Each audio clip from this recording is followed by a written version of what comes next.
Magandang araw mga kaibigan. Bigyan natin ng reaction, opinion itong post ni Rob Rances.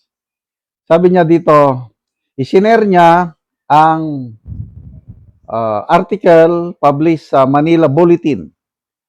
Marcos admin rushes to borrow 1 trillion in first quarter as global risk rise. Kaya ang reaksyon ni Rob Rances, sabi niya, what a coincidence. Perfectly in time for impeachment? Sinadya ba? Nagtatanong siya, may question mark sa kanyang post. Coincidence ba ito? Itiniming ba na ngayon is pinag-uusapan yung impeachment at nandyan nangutang ang gobyerno ng 1 trillion pesos? Ay nako. Dati ang latest update na nalaman ko noong February ata is 18.2 trillion na ang utang natin. So kung nakautang na sila ng 1 trillion na naman, 19 trillion plus ng ating utang.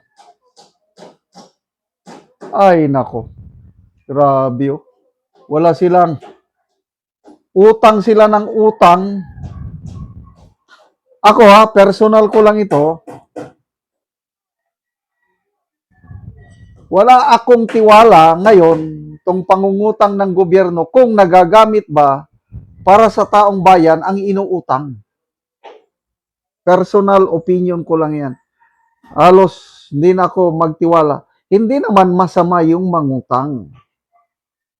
Dahil yung mga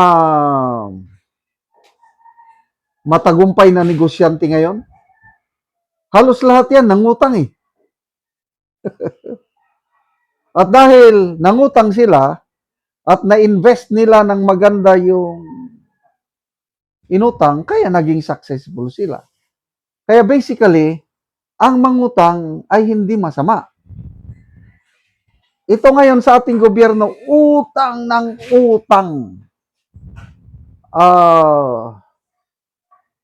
Noong panahon ni Tatay Digong, ang minana niyang utang sa Pinoy administration is around 6 trillion.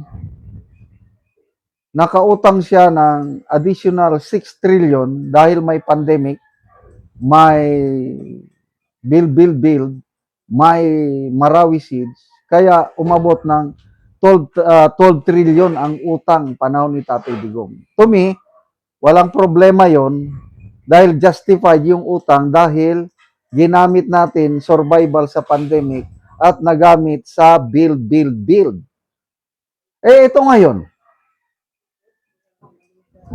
12 trillion pag-start ng administrasyong ito, 3 years mahigit pa lang, 19 trillion nang nautang. So at ibig sabihin 7 trillion nang nautang. Meron bang naramdaman? Meron ba kayong nakita saan nilagak yung inutang? Infrastructure. Anong natapos na? Wala pa akong nakitang natapos na major flagship program ng gobyernong ito. Yun ngang metro subway, yung mga railway na dapat priority ng gobyerno na punduhan. Wala binabawasan ng pundo. Tinatanggal yung pundo at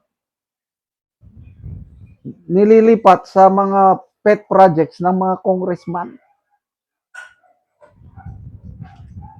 So, paano tayo makasigurado? Utang sila ng utang. Nandyan pa ngayon yung issue ng corruption, flood control scandal. Issue ng maleta. Tapos, ayan na naman, utang. Nandyan yung issue, although speculations lang, na nagtatawagan sila sa mga kongresista at sinasabi na pag hindi kayo bumoto pabor sa impeachment, wala kayong pundo. Dito na ba ginagamit? Nagtatanong lang kami. Wala kaming pruweba. Kaya lang hindi maiwasan na magtanong. Kaya walang pag-asa na itong nangyayari ngayon. Tingnan natin ang reaksyon ng taong bayan. 3,200 ang nag-react. 1,800 ang galit. Ako, galit din ang nilagay ko. 747 ang tumatawa. 378 lang ang nag-like sa pangungutang. So, wala pang 1% ang natutuwa sa ginagawa ng administrasyong ito na nangungutang at nagkakataon pa na naisabay sa impeachment. Kaya, ayun, si Rob Rances naghihinala, perfectly time for impeachment. Ay, nako. Basa tayo ng mga comments.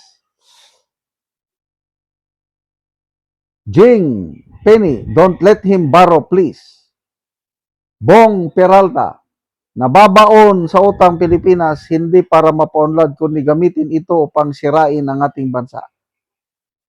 Fe Inocencio, para saan gagamitin? Sa impeachment payments? Question mark.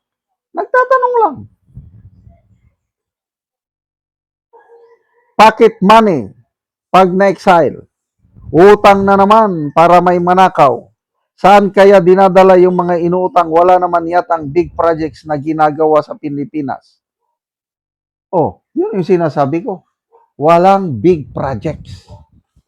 Compare ko nung kay panahon ng Tatay Digong, magpasyal ako sa mga bulubunduking parte ng Mindanao. Ay nako, kaliwat kanan ang mga road construction, bridge construction. Kitang-kita ko. Ngayon, halos wala. Doon sa aming farm, may mga nasimulan ng mga projects panahon ni Tatay Digong noon, kaya lang nung umalis na siya, we expect na maipagpatuloy. Ay wala na. Nakatiwangwang na. Kaya saan napupunta yung mga inuutang? Salamat mga kaibigan sa inyong pagsubaybay sa channel na ito. Nakakatulong kayo ng malaki sa tribong Talandig ng Bukidnon dahil ang income natin sa channel na ito is pantulong sa tribo.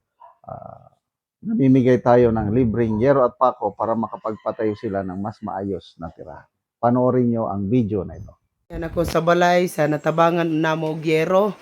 So muna niya ang itsura sa kadag ko sa buslot sa iyang balay.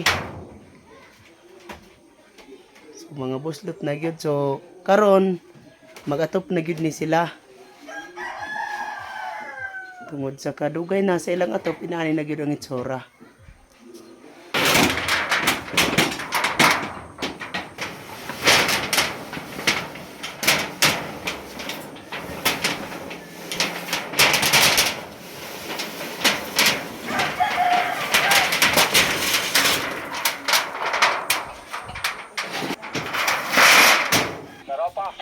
Karon mo na ni ang yero nga mong gihatag nga ilang iatop karon.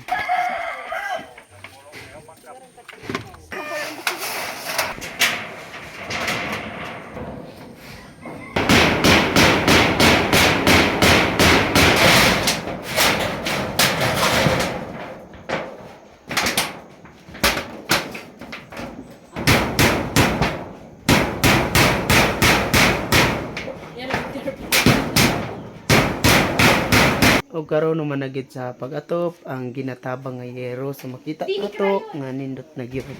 Atop na gyud sila.